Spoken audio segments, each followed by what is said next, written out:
are like resistant to cold for Yeah. some reason, and Yeah. that's why nobody likes winter. Yeah, I mean, there are like a million people from Syria there who left because of the war 15 years ago started or more. And so the Syrians are interesting. I think winter in Germany must be pretty difficult, right? Yeah. Mm. And then let's see, today is Sunday. So on Sunday, what do you do, Tintin? I just go outside, do calisthenics or other Oh, types of exercises. okay. So you do exercises. That's Yeah. interesting, Tintin, because um, in Japan, the students meet in their neighborhoods and they do calisthenics. It's called Taiso, Taiso. And they have a group leader, like maybe a neighborhood mother, and she gives the boys and girls a stamp in a book. And at the when the school starts again around September 1st, the students can show their teachers that they did their summer exercises to stay healthy. And it's really cute. And then the teacher gives them some extra credit, special recognition for being a good kid and doing their summer calisthenics. So, all right. Here we have Hi On is called Zoom user. Hello. Yeah, How are you? and my name. I just have Zoom user. Hello, Zoom user. Hey, Hi On. Thank you for your PDF. I really want to use it a lot tonight for Ellis and Tintin and Lian. Hayan got this really good PDF on how it's becoming more and more easy for teachers and others to see that stuff is being AI generated. It's what we were talking about last week. But this is one of her colleagues, I think, Hayan, who did this for you. It's just, it's really comprehensive. It has a lot of really good examples. So, She is a teacher, like English writing teacher. So that besides this kind of information, she also do some research more than 1 year. So I can send you a record video because it's a open lecture. uh, They did several.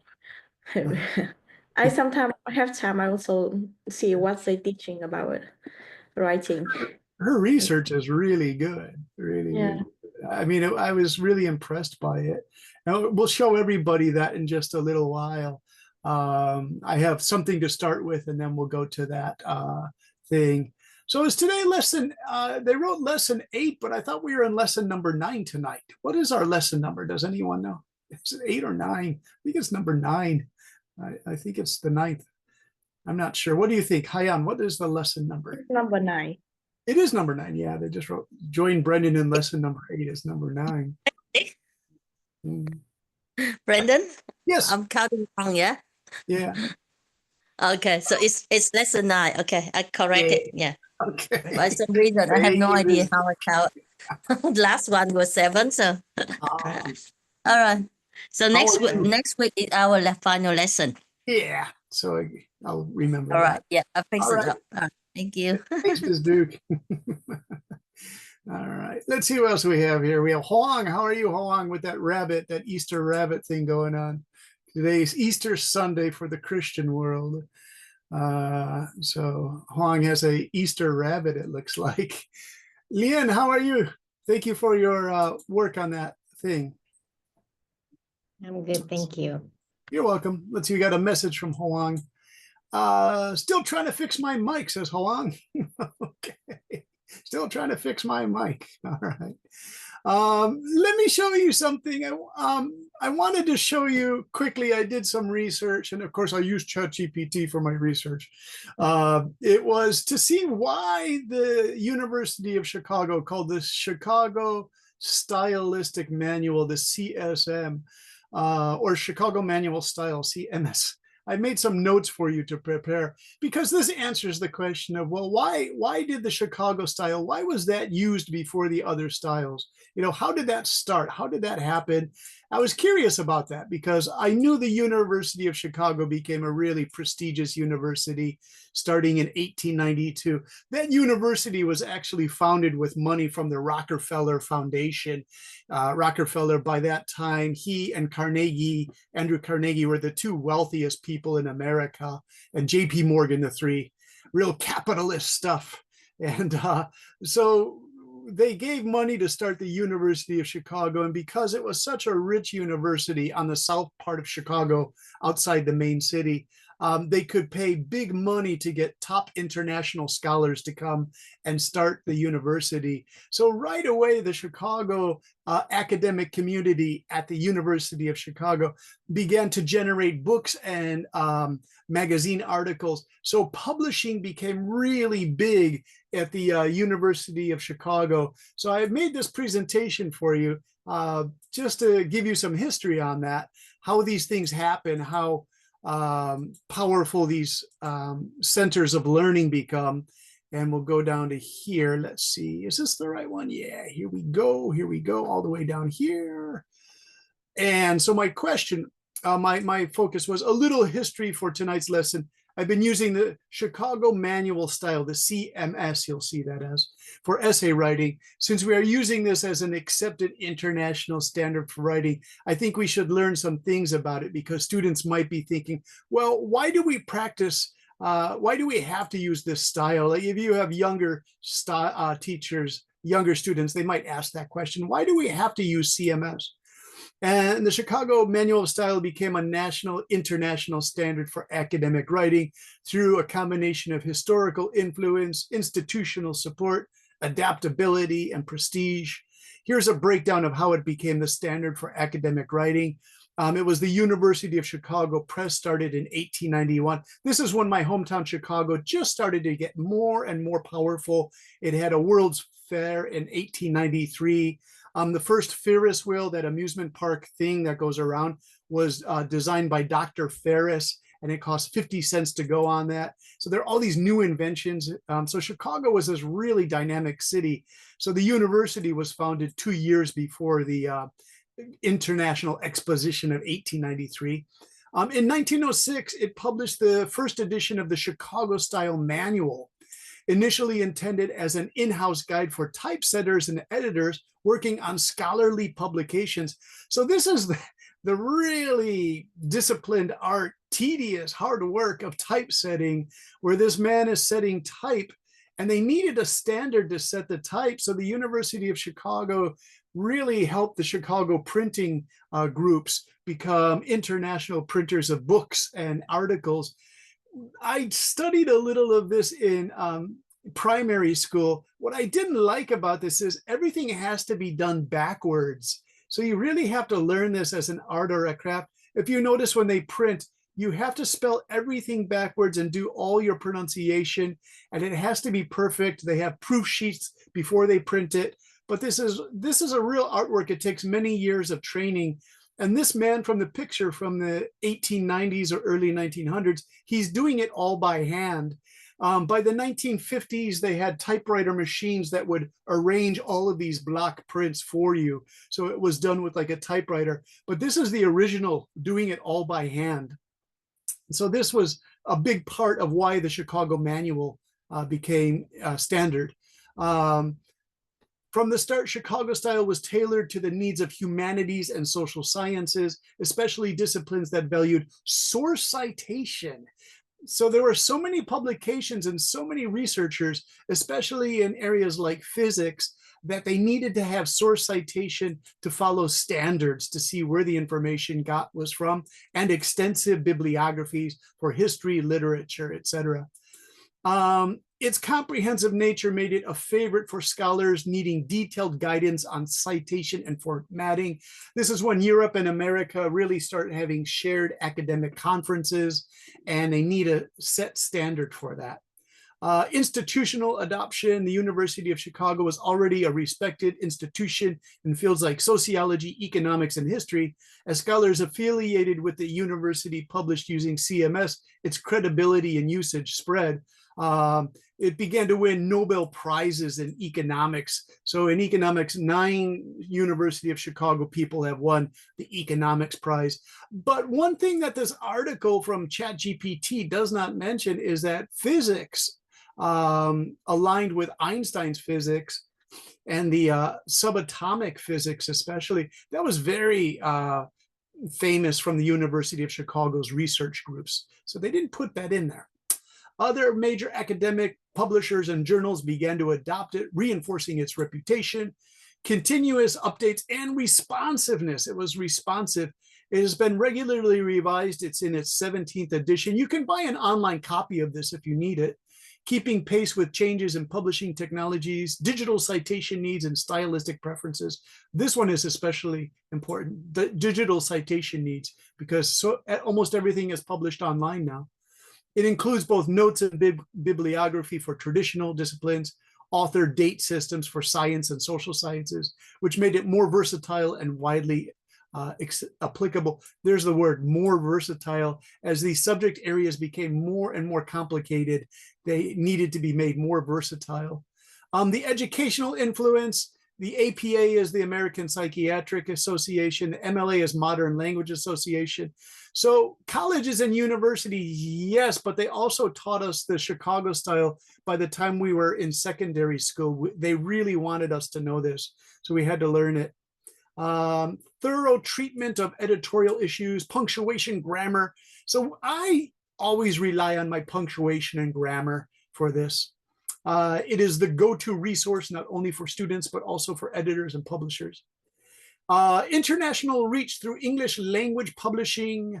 And it says, as English became the lingua franca of academia, CMS gained traction outside the US, especially among scholars publishing in English language journals or with international academic presses. So the languages to publish in, 300 years ago, it was Latin, then it transitioned to French, and then it transitioned to German for a lot of the science papers and literature. And then finally, English. English was the last one in the 1890s as England and Canada, Australia, America became so powerful that it became the lingua franca. So that means that expression means that French was used all around the world for hundreds of years, and even the diplomats spoke that. So lingua franca is an important expression to know. It comes from the power that French had in the 18th century or 1700s. French was used at the great courts for the kings and queens of Europe and as diplomatic language for people to communicate across nations and territories. So if you look at this picture here, let me see. Lian, do you see this picture? Who's the famous boy in this picture at the French court of a marquis or something in the 1700s? Who is the famous boy?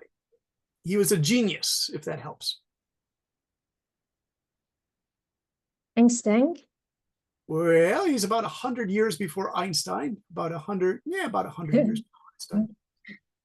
Can anyone recognize who that boy was going to be? Does anyone know? Okay, think music. Hyan, can you guess it? It's not clear. I don't know. Beethoven. I don't know. The story is he was so excited he jumped in her lap like a little boy because he was only 5 years old here. It's Mozart. That's Mozart, the composer at the French court. And he was presented to the French court because everybody knew he was a genius already. So you can see, like, France was so powerful that the lingua franca means the language of French used all over the world. So that's where it comes from. And so I put some examples here because you guys love your history. These are the famous French diplomats. And even at the peace talks in Vietnam, France, and America, 1973, they were speaking French at these peace talks. Here's Henry Kissinger shaking hands. I don't like Henry Kissinger, by the way. The man who lived to 100 years old. This is a pretty bad guy. But he did recognize China, and that was a revolutionary thing to do. You should probably search up the Wikipedia profile of Kissinger. And you'll have good things and people bad. say he is currently burning in hell. That's a good point, Mr. An. Yeah, what he did do, South America was really, really bad. All right, so summary. The Chicago style rose to international prominence due to its roots in a major academic institution, its usefulness for scholarly publishing, consistent updates, and broad acceptance in humanities education. While it competes with styles like APA and MLA, its depth and flexibility have helped it endure as a global standard. I'm looking at this, this is from ChatGPT. I'm wondering, could I quickly rewrite this? Chicago style rose to international prominence, rose to international prominence. I would say became recognized. as a high quality reference. Reference work, reference, just reference source, okay. Okay. Due to its roots in major academic institutions, due to its foundation. So I would say this was a result of its early foundations in American academic schools. Okay, and so on. So do you see, I just took these, I didn't like the way, it's not that I didn't like, but as a skill, we're learning this, how to get away from ChatGPT. So this is an excellent opportunity to go to this wonderful PDF that Hyan provided for us. And I read all through this, and I really, really, really like this, Hyan. I thought this is amazing work. Hyan, do you know this person directly, or is it just someone? I know where she worked because it's one of the most famous Russian university who taught student about European style. So she very famous. I know her. Okay, so it's Sophia Stotsky. The Sophia, yes, I see introduce herself, but for me, I just take a screenshot, very short, so only information. But I will send you later. All right. Where she work and her email or something like that. Hyan, I love how she described herself as just a senior teacher. That's her real, I like it. It's very down to earth, social kind of thing. I'm just the senior teacher. You could say expert lecturer in this stuff. She said, no, I'm just a teacher. I'm a senior teacher. It's beautiful. Hey, Hyan, would you like to read some of this for us? Because this is, you guys, this is really important to cover. And so right from the beginning, the features of AI generated text, I saw this and I said, oh yes, that's it. That's the thing that's been annoying me about ChatGPT for the last 2 years I've been using it. Would you like to read some? We can all take turns reading from this. It's multiple pages, but this is really a great tool to have. By the way, Hyan, will the other students be able to make a PDF copy, or is it copyrighted if I keep it in the Zalo? Yes, other people can take a copy because it's open lecture. They put it in their official website. Okay, so Hyan, put this in Zalo, everybody, under PDF. So by all means, please take this and make a copy of it. It's so important because it's just my concern with the younger students. I've been seeing, not in your groups, you work really hard on your papers, but in other classes, I've seen students using AI, and it has these characteristics that are here on the first page. I can quickly see it as a teacher. And so here they are. Hyan, would you like to read the first one? Features of AI generated text? Yes, features of AI generated text, repetitiveness and lack of depth or nuance. AI models sometimes repeat phrases or ideas unnecessarily. They may also fail to provide specific detailed examples.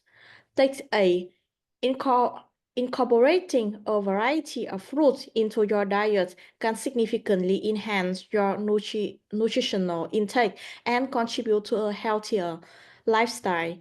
Aim for a colorful assortment to maximize the range of nutrition and health benefits. Yeah, and so they highlighted enhanced nutritional intake, healthier lifestyle, maximize range of nutrient health benefits. These were highlighted, Hyan, because they've been used too much, too repetitively. They're overused. Is that what the argument is here? Yeah, I think, it's nutritional intake. It's actually called a collocation, and collocations are used a lot. Let me put it in the chat here for you. Collocations. It's okay to use collocations, but they are overused a lot. Collocations are word combos, everybody. This is in chat. You can see this, word combos. And so right there, the nutritional intake is definitely a collocation, nutritional intake, right? Health benefits, that's another collocation. You can actually check on Google to see how often these two words go together, like nutritional intake, health benefits, healthier lifestyle. And they actually give you a percentage on Google. Now, the problem with that is it also triggers a AI search to see if you've been using AI too much in your paper. Okay, so would you like to read another one, Hyan? Yes, features of AI-generated text, generic tones. AI tends to write in non-natural formal tones unless specifically instructed otherwise. Take B. By prioritizing tasks and allocating specific periods for study, leisure, and rest, students can enhance their productivity and reduce stress levels. Additionally, mastering time management fosters discipline and prepare individuals for future professional environments where deadlines and multitasking are common. Overall, developing this skill contributes significantly to both academic success and personal well-being. Okay, so let's see what we have here. Neutral, formal tones. Yeah. There's no nuance and it's very neutral. Very good. Yeah. It doesn't have anything really exciting about it. When I looked at Ellis's paper, she paraphrased an entire paper, which Ellis, you only had to do the introduction, but she did an entire essay. I can see Ellis's writing voice, right? I can detect it right away because I've been working with Ellis for about a year and 4 months now. And immediately I looked at the rewording and I say, oh yeah, this is really good. I can see what she's doing here. This is Ellis's writer's tone. And I'll present that to the class in a little while. I just want to go over these points. Okay, so far, let me ask you questions then, Leanne and Anna and Anne. This neutral formal tones. What do you think of this? Can you detect that in AI generated writing? How about Anna? You can ask it to be biased if you want to, but yeah, sure, I don't know. Anne, I love how you phrase things, Mr. Ann. Yeah, it's okay, Anne. You're absolutely right. It's okay to put some bias in there to give it a little coloring of bias, right? Now, your academic supervisor who's looking at these papers will catch you on it, but then see if you can generate some discussion with that supervisor and say, no, I feel comfortable doing this, but they might warn you off against a bias, right? But it's a good debate to have, Anne, if you like a good debate. Anna Trump, what do you think? Do you feel that the AI has this neutral tone? It's formal, it's not very engaging. Oh yeah, I often recognize that the AI writing often tends to be really like formal and neutral, so they kind of lack the human experience and the emotional depth. So when I read the AI writing, it often came across as like lacking in personality. Yeah. And Yeah. it tries not to be controversial. Yeah. And the problem with that is sometimes it's good to have some controversy in there, what Anne called the bias, because then that leads you to sources that you can argue against something. And so that argumentation is necessary, and they don't give you the argumentation. I think they're really trying to avoid controversies in their AI search engines, right? Yeah. Okay. Let's see what else we have. Features of AI generated text. I'll tell you what, Anna Tron, would you like to read this one? Okay. Overly perfect grammar and syntax. AI models rarely make grammatical errors, which can sometimes make the text seem unnatural. In an increasingly digital world, digital literacy is essential for effective communication, collaboration, and problem solving across various contexts, from the workplace to personal interactions. Moreover, it empowers individuals to engage with digital media responsibly, aesthetically, and creatively, fostering informed citizenship and enabling them to adapt to the rapidly evolving technological landscape. Very nice, Anna Tron. Hi, Anna. I really like this one because about a few years ago, I was interviewing for a position in Taipei to be an editor for academic, and they gave me a sample to correct, and I corrected it just like this text C. I did everything here because I follow the Chicago manual so closely. We had really strict teachers in secondary school and college, so this is like I can do this while I'm sleeping, or I just know how to do it really well. And the Taiwanese person said, did you use AI to do your sample proofreading? I said, no, because she said, all of your comma placements are perfect and nobody gets their comma places perfect. And I said, no, it's just, you know how to put commas in, right? One thing I see in the student papers, do you see in a series like this, digital media responsibility, comma, ethically, comma, and creatively? This isn't really taught. A lot of the students I teach from Vietnam don't put the final comma in here as part of the American APA or the Chicago style. It's important to put that comma in there, but they don't do that in European writing. So if you're submitting a paper in European writing, you don't have to use it. I know the British and the Irish didn't use that. I was kind of surprised by that, even though they say they use the Chicago manual. So it's absolutely perfect. Tech C is also how I know that some students are using AI. Last summer, I had this beautifully written thing. It was perfect, but if I compared it to the other work the student did, it was too perfect. It's what they call rarely make grammatical errors. The grammar was absolutely perfect. And I said, no, no, no, I've seen 5 of your papers. The person makes the same common mistakes, and then all of a sudden it was perfect. I just don't see how. You see, there's somebody that you might underestimate the human mind because there's something called natural evolution and natural selection. Yes, but do you think the person within 4 submissions jumped to an extraordinary level of grammar usage? Yeah, but I would have been doubtful at. And yeah, have you made that leap there's yourself? a lot of anomalous stuff around. I know. I was hoping it was anomalous, but do you know what the second part of it was that I knew the person used AI? The tone of the writing was for professional reviews of restaurants and hotels for tourists. And so her word choice and her flow was designed to attract people to stay at a hotel or a restaurant. And then I knew, no, this is targeted as a marketing piece. It's to bring people to the hotel, the beautiful hotel in somewhere, Australia or something. And it was like, presented to the visitor our sumptuous feasts. I thought, no, this is designed to draw tourists in, and it's designed for websites for tourist attraction. So I knew that wasn't. I advised this person, please don't submit this to your competition to win the prize because they're going to see, right? Okay, features of AI generated text, inconsistent details. Now this was really interesting, Haya. This is something I wouldn't have thought of. This is why I think this is a really important PDF. AI may occasionally mix up facts, dates, names, and other details because it generates context based on patterns rather than real world knowledge. This is what they call, let me see if I can get the spelling right. I'll put this in chats, hallucinating. Have you heard this term used, hallucinating?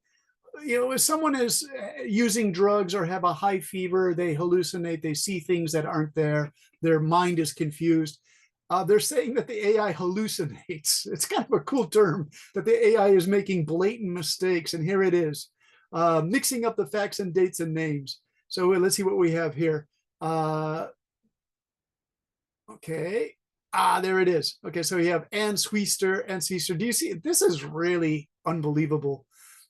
It's sort of this. Do you see this here and this here? It crisscrosses. And it makes a really obvious error, especially if you're a professor or your committee that reviews your thesis or dissertation. If they know these as outstanding scholars in a field, they're going to say, what are these names? You know, this would be really weird. This would be like you have Albert Einstein. All right. So Albert Einstein. And then it writes Stein ein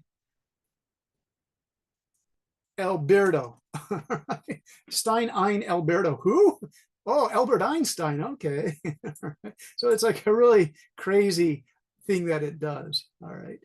Absence of original thought. Okay. Sorry, now this Mr. Brendan, what's wrong Yes. with the name? We don't get it.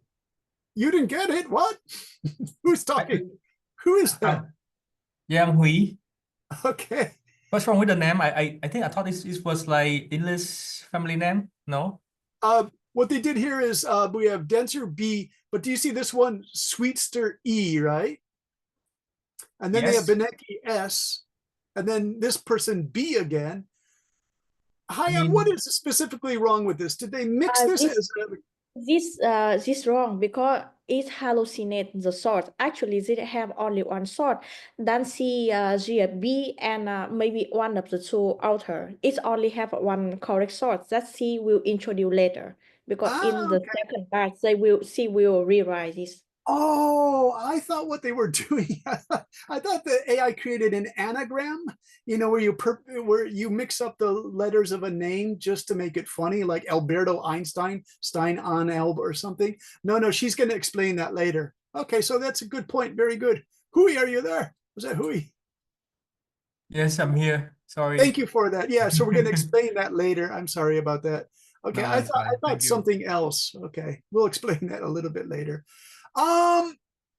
Lacking originality, creativity. Yeah, okay, this is interesting. I saw in some student papers last summer in a writing course that some of the phrasing was identical in 4 different papers.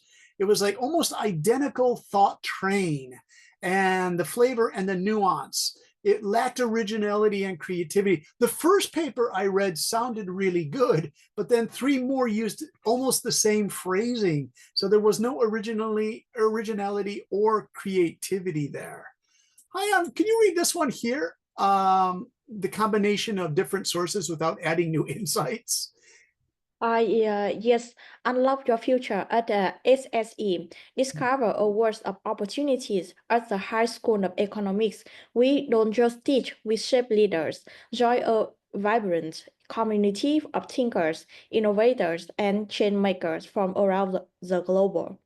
Join the legacy of excellence. Step into the iconic halls of Moscow State University, where tradition meets innovation, with a rich history dating back to 1755. MSU is Russia's premier institution, preparing you for a world of possibility. Here, she making like she asked ChatGPT to create slogan for the website of the university, but from different university it lies the HSR and the MSU, but they have the same words like the words of opportunity, the Yes. words of possibility, and Yes. innovators and innovation. So Ah. the no new idea here. Yeah. Very good. Very good. So on the second one, join the legacy of excellence. Step into the iconic halls of Moscow State University, where tradition meets cutting edge research, I'm thinking might be better, or research at the frontiers. With a rich history dating back to 1755, MSU is Russia's premier institution, preparing you for a career in the real world of new possibilities, or the new world of I don't know, something or another. Yeah, okay.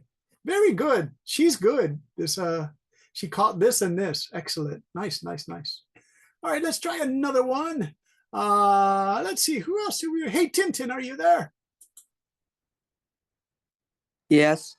Tintin, can you read this page here? Features of AI generated text. Text F.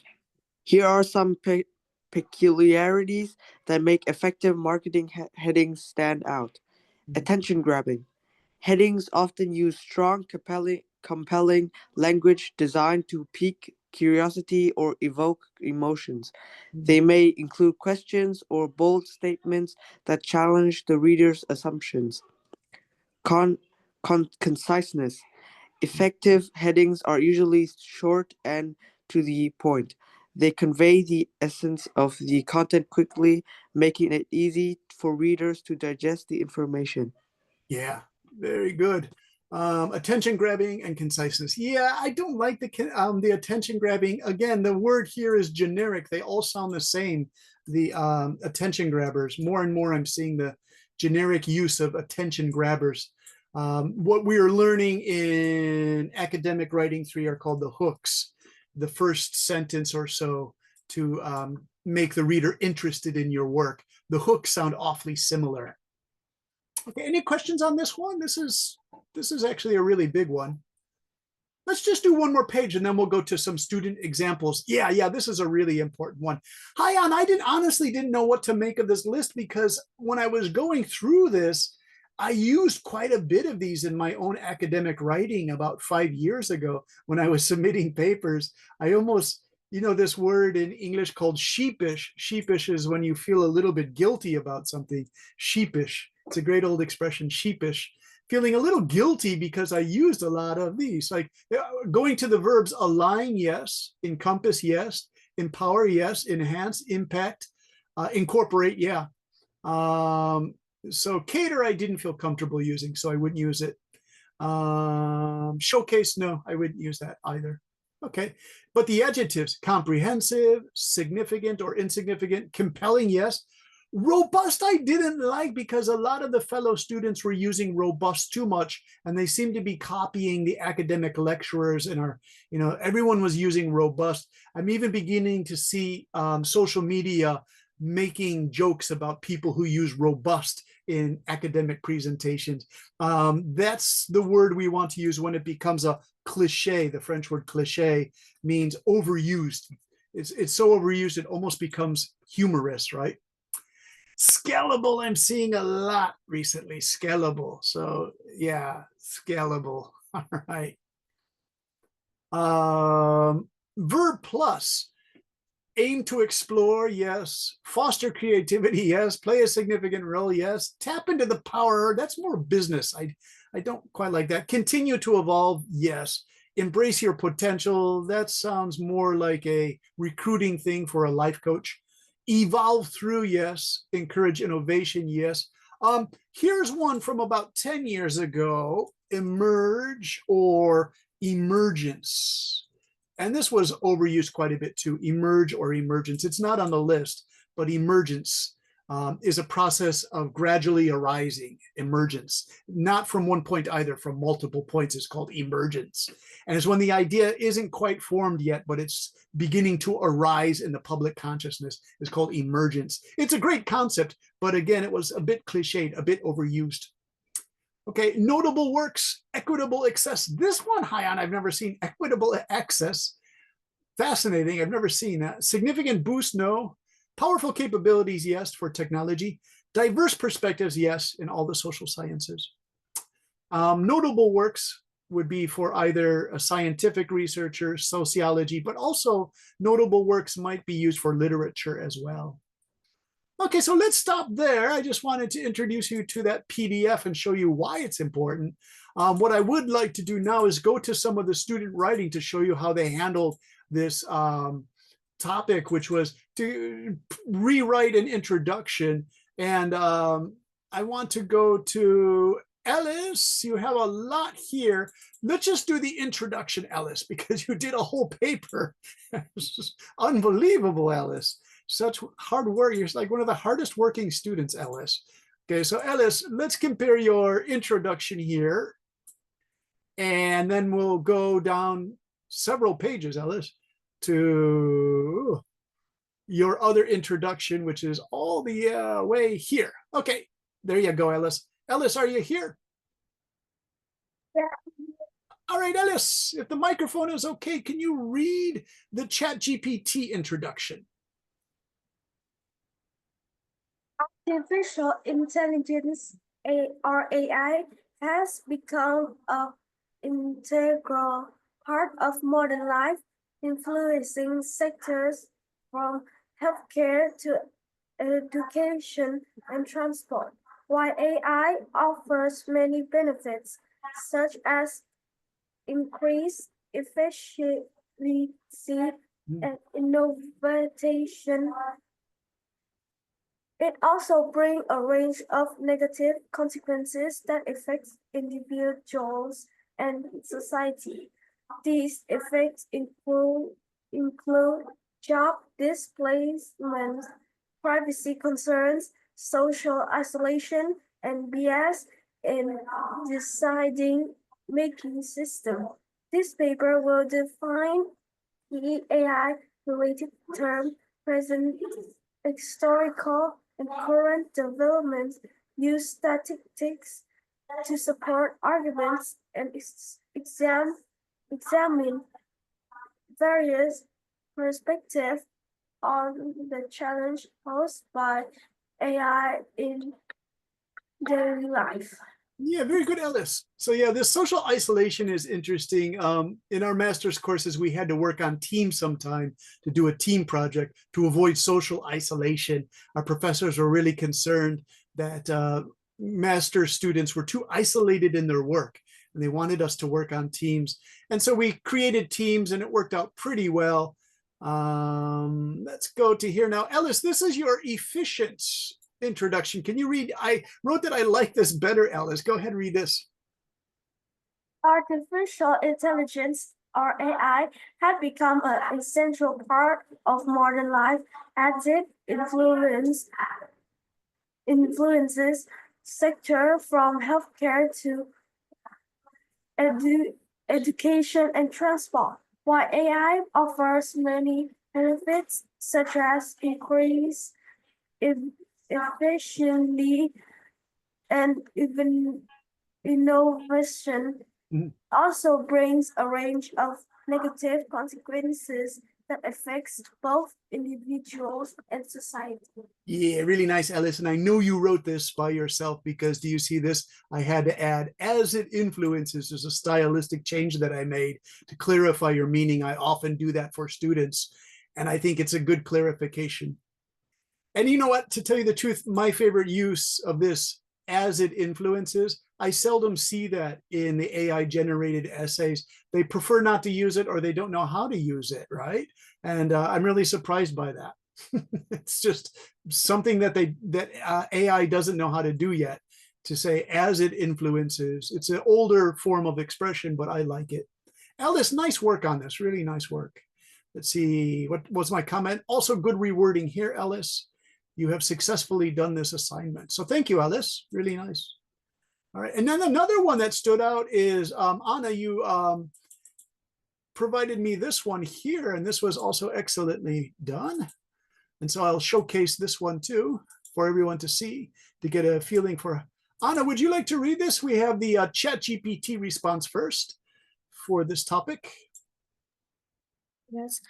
ChatGPT's response: the integration of digital technology into healthcare, which began with computerized hospital systems in the 1960s, has rapidly advanced to include telemedicine, electronic health records, and AI-driven diagnostics. While these innovations have significantly improved medical efficiency and access, they have also highlighted a growing disparity in the quality of healthcare services. This issue, often referred to as the digital divide, represents the gap between those with ready access to digital tools and internet connectivity and those without, particularly affecting rural, low-income, and elderly populations. For instance, a 2021 Pew Research Center report found that only 57% of U.S. adults over 65 own smartphones, and just 75% of rural Americans have broadband internet, compared to 92% in urban areas. While proponents argue that digital health defines by the whole as the use of technology to support health services can democratize care, critics caution that it may exacerbate existing inequalities if infrastructure and digital literacy are not addressed. In the wake of the COVID-19 pandemic, which further accelerated the adoption of virtual care, the question remains whether digital healthcare is narrowing or widening the gap in healthcare quality across different populations. Very nice. Now, Anna Tran, did you use the subscription based or the free ChatGPT 3.5 or 4.0? I use the free version, but I add more prompts to make the answer of ChatGPT more comprehensive. So Nice. I request ChatGPT to add the API citations. Yes. Yeah. Nice. Now, the question I ask is, would this create a dilemma, and where would you feel comfortable submitting this, but could it be that other students were researching a similar topic, and then that ChatGPT gave the 3 same citations? Would that be some stress for you? Or could you confidently say, no, this is my introduction with the 3 sources, Robbins, Anderson, Kumar, Kisara, Jonas, that it would give those same 3 to another person writing a paper somewhere in the world? Yes. Yeah. it's a dilemma, because then you have to say to yourself as a academic researcher writer, do I want to go with their 3 sources, or should I find 1 or 2 of my own to differentiate my introduction from others? That's a question. And there are the references they used, right? Yeah, yeah. What could happen is if you went to these different publications online, Anna, you could go through their reading list as well on Google Scholar and see if there's a parallel one that is almost supporting the research, saying the same thing, and then switch to the supporting research and use that as your citation. That's what, that word pragmatic. I would use a pragmatic approach to that. All right, so the changed version, again, I actually like your changed version, Anna, because it just sounds more human to basically give it. Would you like to read it, Anna? The changed Yeah, of course. version. Digital technology has been an integral aspect of healthcare, with the beginning of computerized hospital system in the 1960s that opened a new era of digital health technologies, including telemedicine, electronic health records, and AI-driven diagnostics. These advancements have made healthcare faster and more accessible, but they have also raised an important question. Is the quality of healthcare made possible by technology consistent across different age groups, living conditions, and countries? This concern is known as the digital divide, which mainly affects people in rural areas, those with lower incomes, and older adults. For example, a report in 2021 said that only 57% of adults over 65 in the US have smartphones, and 75% of people in rural areas have fast internet, compared to 92% in cities. While some believe that using technology in healthcare can help everyone get better services, others warn that it might make the situation worse if digital issues like poor internet access and lack of technology skills are not addressed. After the COVID-19 pandemic, which accelerated the use of virtual healthcare, we are still left to question whether digital technology will promote or hinder healthcare equality. Yeah, this is wonderful, Anna. I really, especially clauses like this, it's constructed really well. While some believe that using technology in healthcare, I like it so much because I use the same while clauses, Anna. And again, if I go back to the generated by AI, it uses while, but it's rigid, right? While proponents argue that digital health defined by the WHO as the use of technology can democratize, your version is just wonderfully simplified and straightforward, and it just works so much better. Let me read it one more time. While some believe that using technology in healthcare can help everyone get better services, others warn that it might make the situation worse if digital issues like poor internet access and lack of technology skills are not addressed. Yeah, I just can't see AI at this state of its development providing a really well-written passage like that, Anna. So congratulations, it's really good. Thanks. So everyone, and I actually sent you like another version of my introduction writing. That is like the my own writing. So I research and I use my own citations. Okay. Yeah, and yeah, that's one I like the best because it provides the rationale behind choosing this prompt. Oh, let me get it. I have both. I put them both in my folder. I said it was the same thing, but I didn't recognize it. It says also checked, but it's actually different. I didn't notice that. Sorry about that. Here we'll do Anatron also checked. If I can get it here, and I'll share the screen for this one and the one that says also checked. All right, so we had the response here. Is the disparity between, so this was pretty much the same, Anna, here? No, actually, it's not this file. I sent 2 different files. Okay, yeah, this one I thought I corrected. I'm having a difficult time finding it here, though. Let me go back to Zalo, and then I'll share. Now, I have to be careful with Zalo because when I share the screen with Zalo sometimes, it knocks me out of the Zoom. If that happens, I'll be right back, I promise. There's some compatibility between Zalo and the other thing that causes problems. Okay, so thanks, Hi On, for putting those all in there. And Hoang, I wanted to talk about yours in just a moment. So Anna, we have 2. Which one should I choose? I forget which is which. Well, I tag your name in the file. Did you see that? Let me see. Is it upper or lower? I'm not sure. Upper. Upper, right here. No, like upper. More. Yes. Yeah, more. Oh, okay, more. Here. The homework 6. And is that it? Yeah. Okay, so I'll type on it. Let's see what we have. All right, and then we're going to hit share. And I believe it's right there, right? HW6. Okay. So, and I'll let you, I'll make it bigger, of course. Okay. So with this paper, what did you do on this? What would we call it? This draft? Oh yeah, now I see it because you're talking about telecommunications. I'm sorry. Okay. And so this one you felt more satisfying because of the citations? Mm. Well, I felt I like this introduction more because it is the way I because when I read the prompt, I have a concept in my mind, how digital disparity affects health outcomes, and that's why I introduced the key terms, and I introduced the problem in, I think, in a more natural way, because that's how the way I think.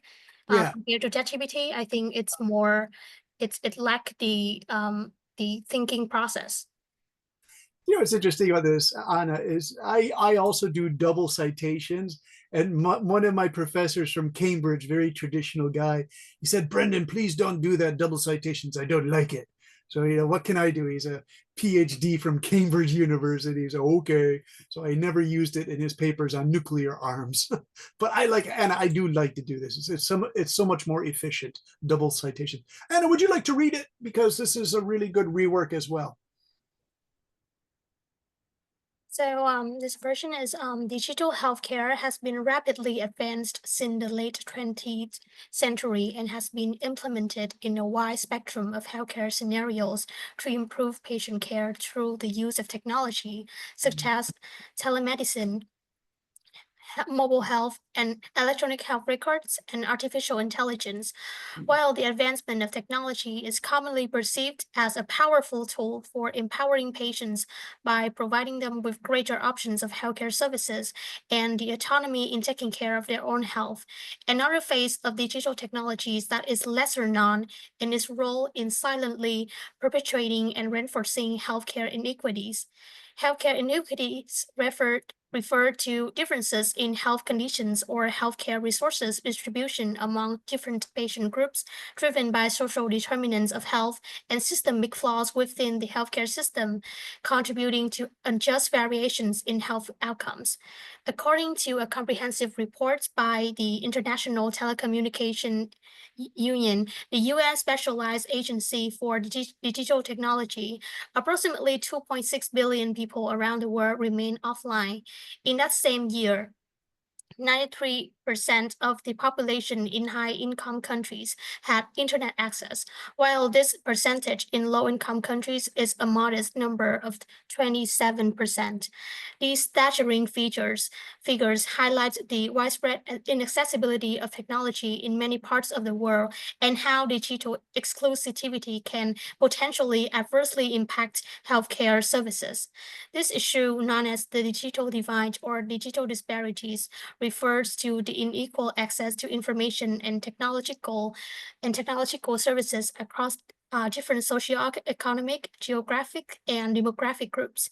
In this essay, the relationship between healthcare inequities and the digital disparities will be examined by discussing the contributing factors that sustain these gaps and exploring how they lead to inequitable health outcomes in different populations.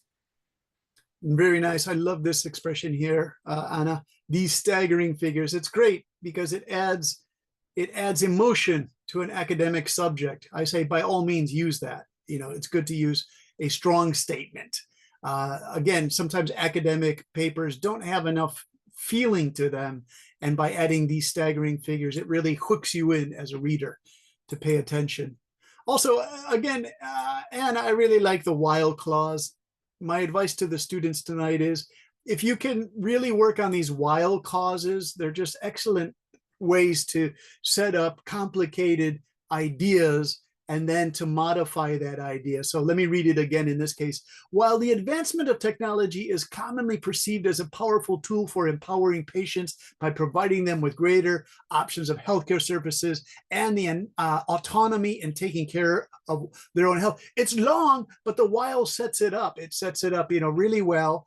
Comma, another face of digital technologies that is lesser known is its role in silently perpetuating and reinforcing healthcare inequities. Yeah, even this, another face, this is your own style, Anna, and it's really good. It just brings like a lot of humanness into this paper. So excellent, excellent work on this. All right. Now, Hong just submitted this. He said, "Teacher, take a look at this." I have to use Hong because Hong, you gave us a nice quality thing here. And so let me go through my thing, save that. And then where is Mr. Hong? I just opened your file. And one moment, please. Let's see. One moment. Oh, yeah. Okay, here we are. Okay, Hong, is your microphone working okay? Is Hong there? Hong? Hong, are you there? All right, let's see what Hong wrote here, because I want Hong to have a chance to participate in the class. So we have this here. Abstract introduction, AI and artifact sorting, AI interact identification, changes, conclusion, references. Okay. Hong, where are you? I want to ask you about this. Hong submitted this here and then left this personal note, which is kind of funny. And also, I do know what these words mean. I studied for the WSC debate topics about the benefits of AI sorting and found these papers searching Google Scholar and other stuff. CNNs are used to sort stuff out by using a neural learning algorithm and NLP to find sources or context in other papers like ChatGPT. So I'm just wondering how you would put that in as a note, Hong, if I copy this here. If we went to your references, it's okay to put this in as a note, but just for example, I'm not saying it goes here, Hong, but you might do this for your supervising professor in such a case. I would take, Hong, I would probably take this out. And then do you see this note is perfectly acceptable to put into a footnote where the citations, to put this, like let's say you had this here, you could put this all together here. All right. But I wouldn't make it so personable. I wouldn't make it so user-friendly. I would kind of put it just like that. If you're here, Hong, I don't see you. Where is Hong on? Okay. So that's my only recommendation for Hong's thing there. And Hong's topic was the abstract, the integration of AI into archaeological practice. Ooh, very nice. Very nice. Okay. All right. Any questions? We covered a lot tonight. I'm trying to think for a homework based on what? Hong said, "I'll try to chat." That's not mine. I don't swear on my document title. All right. I didn't even know there was swearing. Was that what the stuff was? I'm wondering whose that was. Okay, hold on.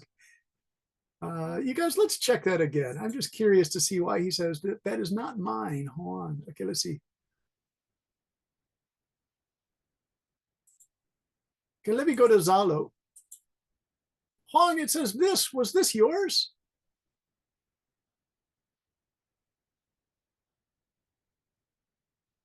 Oh, it was Oot. Nguyen T. Oot. Okay. That's what he meant of this here. Okay. I get it. Okay. Hong, let me go to yours then, because you said that is not mine. All right, Hong, I'm sorry about that. I thought that was yours.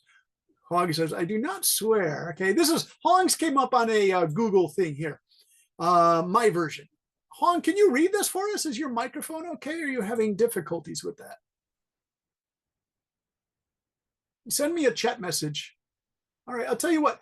Leanne, would you like to read this?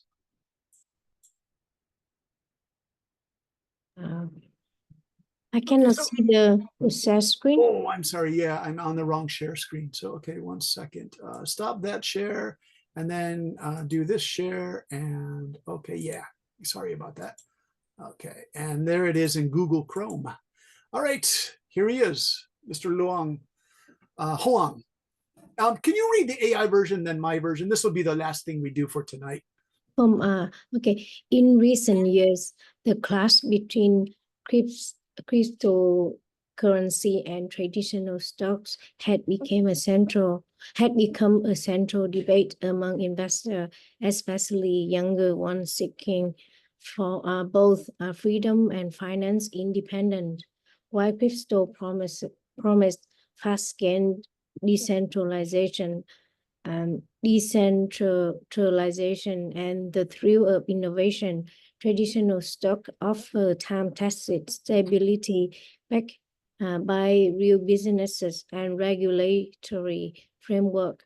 For those interested in long-term investing like Warren Buffett, the approach of analyzing fundamentals and holding assets for years, the stock market still stands at the reliable choice at the reliable choice. Yes, for many in Gen Z, crypto feel like a rebellion against slow return and outdated system. The real question isn't which is cooler, but which carries the greater risk and what kind of risk we are talking about. It price volatility, lack of regulation, or susceptibility to emotional decision making. This comparison aims to break down both sides, diving deep into the psychology of investing, the nature of each asset class, and how different types of investors should approach them. Whether you are a beginner hoping to build wealth or a gamer used to quick high-stake decision, understand the real risk in crypto versus stock might just shape your financial future more than any trend ever could. Nice doing it. I want someone who didn't get a chance to read. Henry Min, are you there? Min, are you here? Yes. Hey, Min, when you look at this paragraph, do you think this has a tone that doesn't sound so AI? For me, in my Yeah, opinion, I think is a bit AI. a bit AI. Yeah, It a bit just like has some casual qualities. That's why I thought. I'll tell you what, Min, can you read the version? Because Hoang's having a problem with the microphone. Can you read Hoang's changed version? in recent times, the discussion between cryptocurrency and traditional stocks has become more common, espe- uh, especially among young investors who are looking for more control and independence with their money. Crypto is often seen as a faster and more modern option, with its potential for quick profits and the fact that it doesn't rely on banks. Meanwhile, traditional stocks are usually more stable and are backed by actual companies, rules, and regulations. Investors who prefer long-term strategies, such as Warren Buffett's style of investing, still see the stock market as a safer and a smarter choice. However, many Gen Z investors are drawn to crypto because it feels like a new way to break free from slow results and old systems. The real issue isn't which one is more exciting, but which involve more serious risks. This could mean things like big price swings, weak regulations, or even making emotional decisions instead of smart ones. This comparison will explore how each option works, what dangers they can carry, and which type of people they might suit best. Whether someone wants to roll wealth slowly or jump into something fast, knowing the true risk is very important for making good choices in the long run.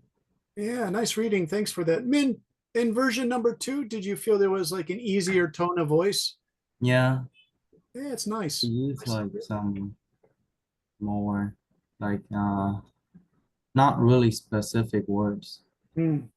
like scientific words compared It's to a nice general discussion, I think. It's good intro. Nice intro. Huang, nice work. I know you can't work with the microphone, but yeah, that's some really good work, Huang. Thank you for that. All right. Okay, so since we're on lesson number 9, I want to do, if you check your chat, it's called a reflection. And the reflection, I'd like to base a reflection, something to think about. If you go into Hai-An's PDF file that is in Zalo, can you find a point in there that you would like to write 1 paragraph or 2 paragraphs if you have the time? Find a point in that presentation, the PDF presentation, and see if you can give your reaction to that, why that would be important in your writing as something to think about if you're using AI resources. The paraphrasing to make it more your writing. We're still on that theme because AI is being used so much in academic research. If you could go to that PDF and find 1 page that really sticks out in your mind that you really find fascinating. I know I found several pages, but if you want to focus on just 1 page, can you write a paragraph, your reaction to that 1 point? Do you agree with it? Do you disagree? Do you think it's highly important? That sort of thing. And I'll put that in the homework for you, okay? So the homework is a reflection piece since we're getting close to the end of our course, and it's an exciting area that has surfaced in our writing course. So thank you again, Hai-An, for presenting that PDF. And that will be our focus. Just pick 1 page. You don't have to go through the whole PDF and respond to everything. Just find 1 point that you find really interesting and tell us why is it important to you, important to your writing. Okay, any questions? We'll be finishing up for tonight. Thank you very much, Hai-An and Lien Li and Mr. An. Thank you. Anna Tran, thanks. Hui, thanks. I already didn't call on you enough tonight, Hui. I promise next week I will, Hui. Min, thank you for your reading. Hong, I hope you get that microphone so you can join us. Tintin, thanks so much. And Voodoo Gloy, thank you very much. Sorry I couldn't talk to you tonight. And all right, thank you for the heart. We'll see you guys next week. Yeah. Take care, everybody. Yeah. Thank Take you. care. Thank you very much, everybody. Okay, Mr. Brandon. Thank you very much. Bye-bye.